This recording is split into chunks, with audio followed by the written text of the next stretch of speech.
Imagine walking through the narrow streets of Jerusalem in the 12th century. The sound of church bells echoes between walls built with millennia-old stones, while pilgrims from all parts of Christendom mingle with Arab merchants, Crusader soldiers, and Latin clerics. Under the reign of Baldwin IV, known as the Leper King, the Holy City experienced one of its most complex periods amid the constant tension of external threats and the religious fervor pulsing at every corner. In this video, we will explore the architecture, popular and official religiosity, and the daily life of Jerusalem under the rule of a king who, even afflicted by a devastating disease, was able to maintain the spiritual and political unity of the most contested city on earth. What temples stood tall? What was the daily life of ordinary people like? What role did the church and the nobility play in maintaining order? Stay with us until the end and discover how Baldwin ruled not only with the sword, but also with policies and decisions that shaped medieval Jerusalem into a city where faith and survival met at every corner. In the 12th century, Jerusalem was the spiritual center of the Christian world and the heart of the Latin kingdom. Founded after the First Crusade in 1099, ruled by a European elite, the city housed a diverse population composed of Crusaders, pilgrims, Eastern Christians, Jews, and Muslims under Christian rule. When Baldwin took the throne, in 1174, the kingdom lived under constant external threat, especially from the growing power of Saladin in Egypt and Syria. Internally, the balance between faith, politics, and interreligious coexistence shaped the daily life of medieval Jerusalem.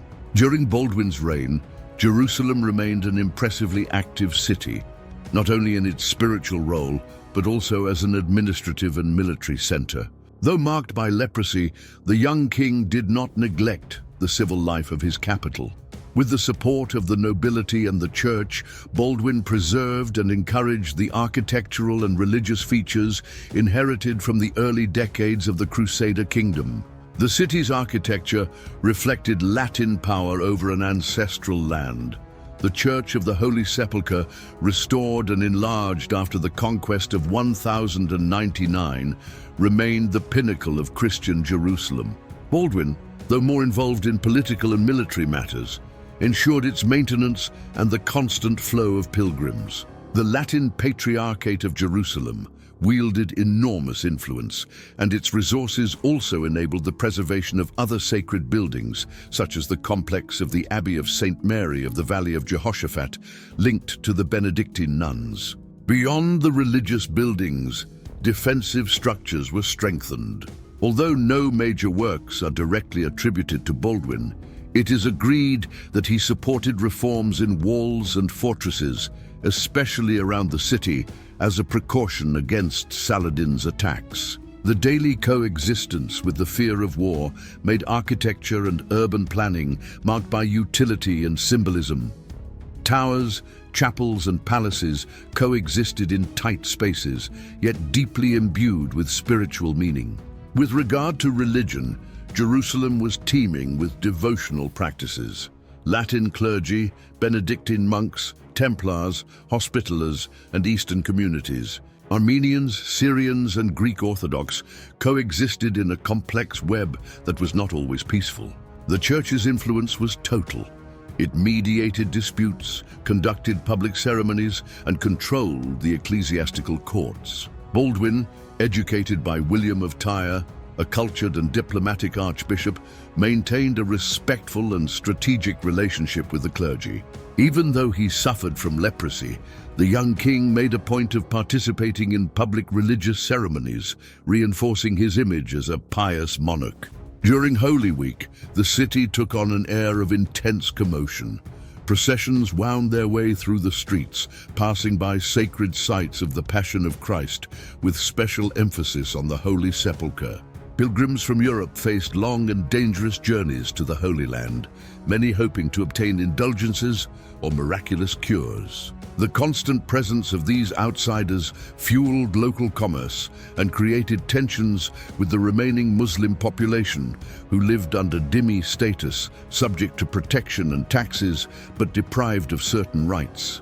Daily life in Baldwin IV's Jerusalem was a mixture of austerity and cosmopolitanism. The market sold exotic products, spices, fabrics, ceramics, languages such as Latin, French, Arabic, and Greek mingled in the streets. Christian women wore veils, Muslim women wore traditional garments, and Jews formed small communities dedicated to trade and prayer. Although there was social and religious segregation, the city was a rare meeting point between cultures. Baldwin, aware of the importance of maintaining stability, avoided extreme repression and guaranteed a certain freedom of worship, a strategic decision to prevent rebellions and maintain the flow of revenue. His figure, though young and sick, symbolized the fragile balance between the ardent faith of the Crusaders and the pluralistic complexity of medieval Jerusalem. Baldwin's governance, marked by the fragility of his health and the strength of his political intellect, had a profound impact on the urban and spiritual life of Jerusalem. His physical condition, far from being a total hindrance, allowed him to focus on administrative and religious aspects, consolidating an image of a king servant of God, whose illness was seen by many as a form of earthly martyrdom. This perception directly influenced the religious climate of the city. Baldwin, often seen in processions even with visible signs of leprosy, became a symbol of spiritual resistance. William of Tyre reports that the people saw in the young king a kind of mirror of the Passion of Christ.